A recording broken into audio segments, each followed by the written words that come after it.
I have a dream that one day this nation will rise up and live out the true meaning of its creed.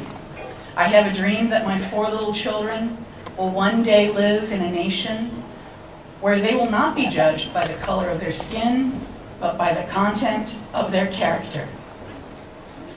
This month, we gather to celebrate the achievements and greatness of our African American citizens throughout our history and from all walks of life. Welcome to you all. It's my great honor to introduce our 2 speakers. So without further ado or verbiage from me, let me welcome our 2 distinguished guests to the stand for our on the history of civil rights and where we're going in 2012. Thank you.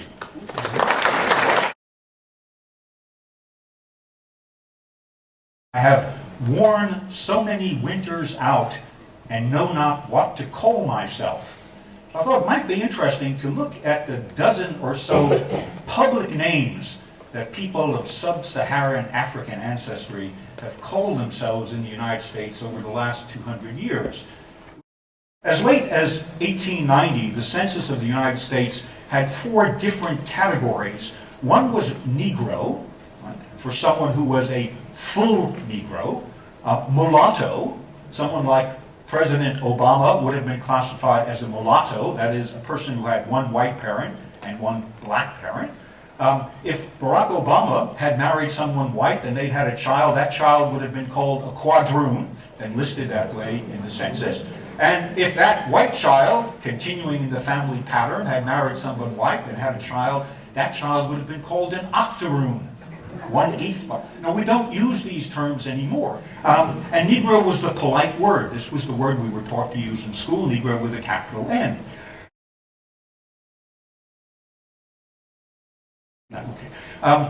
So we switched from Negro, which was no longer kosher, as we say, to black, which was okay. In the 80s or so, sometimes the term people of color was talked about. And then Henry Gates, who teaches African American studies at Harvard, wrote a memoir which he called Colored People. And he said, I like the term colored people because that's what my grandmother said. And when I was growing up, colored was a perfectly okay word. You know, this colored guy, that was fine. And then in the 90s, we have a radical departure, a rap group known as NWA. Does anybody know what NWA? Yes, here, Brother Johnson, yes.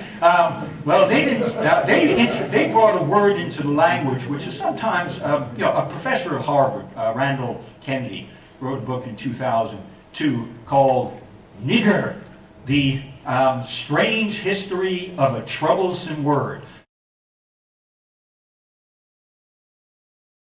Dick Gregory, who used humor during the Civil Rights Movement, confronted this very, very nasty word. I mean, in the mouth of white people, it's still a very nasty word. Not in this context, since this is a scientific context. I'm using the word with quotation marks around it.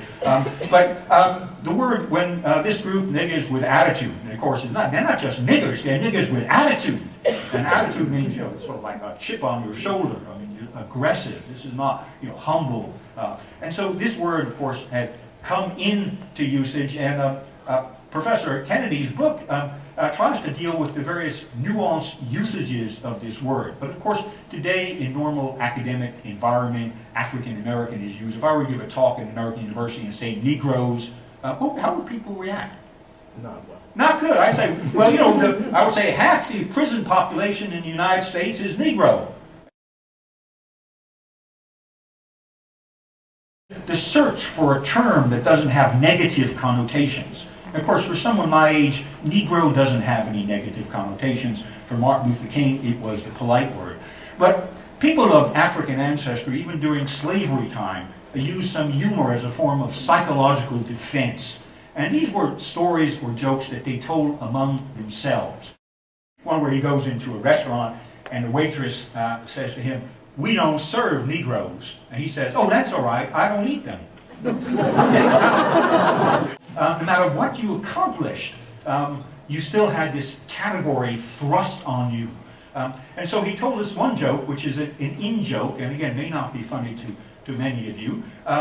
This first-class compartment of an airplane. and there's this woman sitting there, and this black man comes in. He's wearing a Brooks Brothers shirt, Brooks Brothers suit, right? And very expensive shirt, and a Mara tie, gold cufflinks, and gold eyeglasses, and takes his Wall Street Journal out of his alligator leather briefcase, right? And this woman, she's getting more and more agitated, and finally she can't hold it in anymore, and she starts yelling, "Nigger, nigger!" And he jumps up and says, "Where, where?"